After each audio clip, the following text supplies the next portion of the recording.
Bruce Lee faced a furious karate master. 7 seconds later, the outcome left everyone speechless. By the end of the encounter, the room was quiet enough to hear breathing slow. The karate master was still standing, uninjured, yet unable to continue. Bruce Lee had not raised his voice. He had not struck with force. 7 seconds had passed.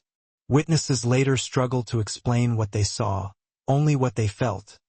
That something decisive had already happened before anyone realized it had begun. The challenge had been public. The outcome, unavoidable. The room was not large, and it was not meant to be. It had been chosen for its neutrality, not its comfort. The floor was worn smooth by years of repetition.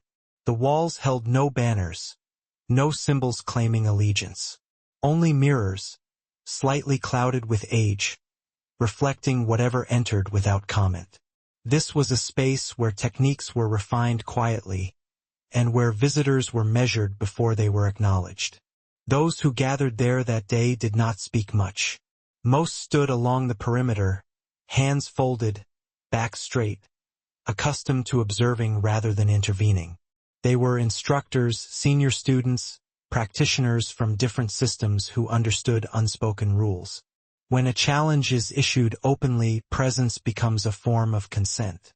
By standing there, they had agreed to remember. There was no official announcement, no referee, no written agreement. The understanding existed without language. This was not a competition arranged for public consumption. It was a moment allowed to happen because enough people believed it needed to. Reputations had weight in that room. Some were built over decades, others over whispers. The air carried no hostility, only caution. Everyone present understood that outcomes in such spaces did not always favor strength or size or volume. They favored clarity. They favored those who did not confuse performance with function. Bruce Lee arrived without ceremony. There was no visible entourage, no formal introduction. To some, he was already known through demonstrations, articles, fragments of filmed movement that circulated quietly among practitioners. To others, he was still an anomaly, too small, too unconventional, too unwilling to separate styles into neat categories. He acknowledged the room with a slight nod. Nothing more. Those closest noticed how he stood. Not rigid, not relaxed, balanced, as if prepared to remain still indefinitely or to move without adjustment. His posture did not claim space. It simply occupied it. The room adjusted around him. The mirrors reflected nothing dramatic. No tension in the shoulders. No exaggerated stance. No rehearsed readiness. What stood out was absence, of unnecessary motion, of visible anticipation. Outside this room, reputations were often built through declarations. Inside it, they were tested through silence. Some observers later recalled realizing, even before the challenger arrived, that the outcome would not depend on endurance or aggression. It would depend on timing, on recognition, on whether someone would understand what was being offered or fail to see it entirely. When the door opened again, conversation stopped. The karate master entered with the assurance of someone accustomed to being deferred to. Years of discipline showed in the way he walked, the way he surveyed the room without appearing to search for approval. His presence carried authority that had not been questioned before. Two paths now occupied the same space. No signal had been given, but the room had already begun to close around the moment. The karate master did not need introduction. Most of the room already understood who he was by posture alone. He had trained within a lineage that valued structure, repetition, and visible discipline. His movements reflected decades of conditioning, precise angles, deliberate pauses, a body shaped by forms repeated thousands of times. Authority followed him not because he demanded it, but because his history had done the demanding long before this day. Among his students, he was known for control. Among peers, for certainty. His understanding of distance, balance, and timing had been tested publicly before, always with the same result. Challenges ended quickly or did not begin at all. What brought him into this room was not anger, though some later mistook it for that. It was friction. A growing sense that something outside the established order was being accepted too easily. Bruce Lee's ideas, adaptation over tradition, function over form, had reached people they were not supposed to reach. The challenge, when it came, was calm, direct, unembellished. There was no insult attached to it, no raised voice, only a request to demonstrate legitimacy under observation, to prove that what was being taught could survive contact with someone who had spent a lifetime refining one system instead of questioning all of them. Bruce Lee listened without interruption. He did not respond immediately. Those watching noticed that he did not prepare an argument. He did not defend his philosophy. He did not clarify his intentions. He simply acknowledged the request as something reasonable enough to be answered physically rather than verbally. This unsettled some in the room. The karate master assumed position with familiarity, feet aligning into a stance that had been drilled into muscle memory. His breathing slowed. His focus narrowed. Everything about him suggested readiness, not haste, but confidence rooted in repetition. Bruce Lee remained where he was. No stance was taken. No visible adjustment made.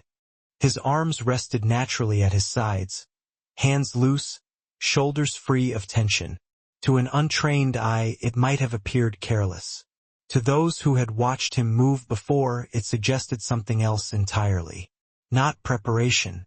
Availability. The contrast was immediate. One body organized around expectation, the other around response. The observers felt the imbalance before it expressed itself. Authority was present, but authority assumes familiarity. It assumes the other person is operating within recognizable boundaries. Bruce Lee was not. There was a moment, brief but unmistakable, when the karate master seemed to reconsider. Not retreat, not doubt, simply recalibrate, as if realizing that the demonstration he had expected might not follow the shape he had prepared to confront. No words followed. The space between them remained unclosed. Yet the challenge had already begun. The room grew quieter, though no one had spoken. It was the kind of silence that forms when attention narrows. Breathing became measured. Weight shifted subtly from foot to foot along the walls. Those present understood that what mattered now would happen quickly, or not at all. No signal was given to begin. The karate master made the first visible adjustment. His stance refined itself, heel anchoring, center dropping by a fraction. It was a controlled action, barely perceptible, but it revealed intention. He had decided the distance. He had decided the range at which resolution would occur. Bruce Lee did not mirror the movement. Instead, he seemed to reduce himself further, no tightening, no coiling. His eyes remained level, unfixed on any single target. Observers later described the sensation as unsettling. It felt as though he was looking through the space rather than at the man in front of him. This was when the room began to understand that something had shifted. Not in posture, in tempo. The karate master was operating within a known rhythm: attack, response, counter. It was a rhythm he had mastered and trusted. Bruce Lee appeared to be operating outside of it entirely, as if time itself were less structured where he stood. A few witnesses later admitted they expected Bruce Lee to initiate, to demonstrate his method, to show respect by moving first. When he did not, uncertainty crept in, not fear, but confusion. Silence in this context became pressure. The karate master advanced half a step. Not an attack. A test. The floor responded with a faint sound, a reminder that movement had consequences here. Bruce Lee adjusted not by stepping back, but by aligning. A shift of weight so small it was almost theoretical. Yet those closest felt it. The space between them changed character. What had been distance became invitation. This was the moment many remembered most clearly. Not the exchange that followed, but the realization that the encounter was already decided. One observer later said it felt as though Bruce Lee had taken something invisible off the table. Options, perhaps. Another said it was like watching a door close quietly in a room where no one noticed the draft until it was gone. The karate master hesitated. Not long enough to be obvious. Just long enough for witnesses to register it. His training urged action, but his perception detected something unaccounted for. The structure he relied on no longer aligned with what he was seeing. That hesitation did not weaken him. It isolated him. Bruce Lee's expression did not change. No challenge was reflected there. No anticipation of victory. Only attention, complete, unfragmented, and unhurried. The room held its breath, not because violence was imminent, but because resolution was. What followed would take seconds. What preceded it had taken years. And by now, everyone present understood they were no longer watching a test of strength, but a test of understanding. The movement, when it came, was not announced by speed. It was announced by absence. Bruce Lee closed the distance without appearing to travel it. Witnesses later disagreed on how it began. Some recalled a step, others none at all. A few insisted he was already inside before the karate master completed his decision to act. What they agreed on was this: there was no build-up, no shout, no visible strike, no clash of force. The karate master initiated what should have been a decisive action. His body moved according to a structure that had served him reliably. Hips aligned, shoulders engaged, intention clear. It was clean, disciplined, and correct within the logic he knew. But the logic was no longer shared. Bruce Lee's response did not oppose the motion. It intersected it. A hand appeared where it should not have been, not blocking, not striking, but occupying space that had just been vacated by assumption. His other hand followed, not with power but with placement. Those closest described a sensation of compression. Not impact but containment. In less time than it took to register surprise, the karate master's balance was gone. Not violently taken. Simply removed. His structure, momentarily intact, had nothing left to rest on. Bruce Lee did not pursue. That detail mattered. He did not add force once control had been achieved. He did not complete a technique for the sake of demonstration. He allowed the moment to resolve itself, as if finishing it would have been redundant. 7 seconds had passed. The karate master stood still. His breath was audible now, uneven not from exertion, but from recalibration. His hands remained raised, but their purpose had changed. They were no longer instruments of action, only indicators of where action could not occur. The room did not react. There was no applause, no exclamation, no collective intake of breath. What filled the space instead was recognition, the kind that arrives quietly and leaves no room for debate. Bruce Lee stepped back. One step, enough to restore distance without retreating. His posture returned to neutrality, as though nothing significant had occurred. The mirrors reflected two men standing apart. One had demonstrated mastery by doing less than expected. The other had learned, in silence, that expectation itself can become a liability. No injury had been inflicted, no dominance displayed. Yet nothing remained to be proven. The demonstration was over before most understood it had begun. The karate master did not lower his hands immediately. For a brief moment, he remained in the position where intention had stalled, as if waiting for instruction from a body that no longer had one to give. His eyes stayed fixed on the space Bruce Lee had just vacated, not in disbelief, but in reassessment. This was not shock. It was disruption. Those who had trained for years recognized the expression. It appears when a system encounters something it cannot classify. When a response has been prepared for every known variable, and then discovers a condition it was never designed to meet. The karate master exhaled slowly. His shoulders dropped, not in defeat, but in release. The tension that had organized his body moments earlier no longer served a purpose. He stepped back. No one mistook the gesture. It was not retreat under pressure. It was acknowledgement, the kind that happens privately even when witnessed by many. Bruce Lee said nothing. He did not offer explanation. He did not clarify what had occurred. To do so would have shifted the balance of the exchange from experience to interpretation. What had been understood did not require language. The room remained still, not out of courtesy, but because no one wanted to fracture what had just settled. Conversation would come later. Analysis would follow. But in this moment silence felt appropriate, almost necessary. The karate master bowed his head slightly. Not formally. Not ceremonially. Just enough to mark the end of his claim. Later, some would say this was the most decisive moment of the encounter. Not the loss of balance. Not the containment. But this pause, this recognition that the challenge had revealed something irreversible. Confidence does not collapse loudly. It withdraws. What the karate master had brought into the room was certainty, certainty in structure, in hierarchy, in the belief that mastery could be measured through visible dominance. What he left with was something quieter and more difficult to carry. Awareness. There was no humiliation in it. No shame. But there was consequence.